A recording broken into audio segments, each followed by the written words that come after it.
1958-1986, les coopérateurs, conciliaires. Le concile fut à la fois l'aboutissement d'une grande effervescence théologique, liturgique, exégétique, patristique, écuménique, biblique, apostolique, et le point de départ d'une nouvelle et profonde ouverture au monde moderne.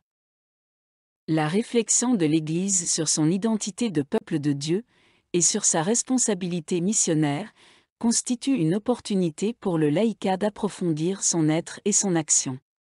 L'assimilation des idées du Concile se manifesta chez les Salésiens, dans les actes du 19e chapitre en 1965, et surtout du 20e chapitre général spécial en 1972. Cela déboucha sur de merveilleux textes sur la famille salésienne et sur les coopérateurs. C'était comme si l'on redécouvrait la salésianité commune, qui est en deçà de nos états de vie respectifs, comme au premier temps du Val-d'Occo. Les Salésiens ne peuvent repenser en toute vérité leur vocation dans l'Église, sans se référer à ceux qui sont avec eux les porteurs de la volonté du fondateur. Ils ont donc à rechercher comment réaliser une meilleure unité de tous, dans le respect de l'authentique diversité de chacun.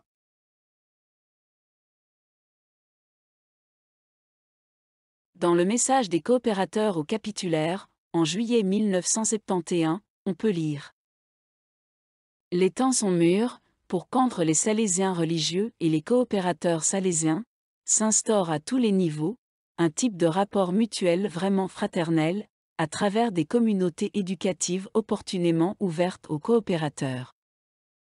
Pour notre association, ce chapitre est d'une importance historique, c'est le cas de le dire maintenant, ou jamais. Nous prions pour que votre foi dans les valeurs salésiennes ne fléchisse pas. Ces mots ne manquaient ni de lyrisme, ni d'audace. Depuis lors, et sous l'impulsion de don Vigano et de don Vecchi notamment, le concept de famille salésienne a peu à peu pris corps dans des organes et s'est exprimé chez les coopérateurs dans de nombreuses manifestations.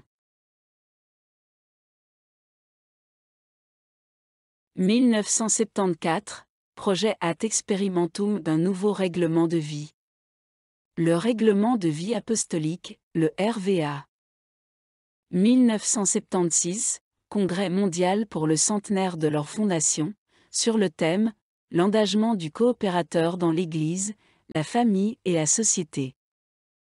Ce congrès réunissait 241 délégués, de 40 pays.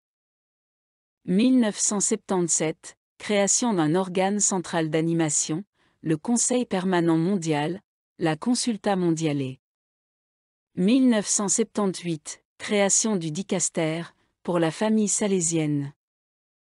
1985, Congrès mondial pour l'approbation du RVA.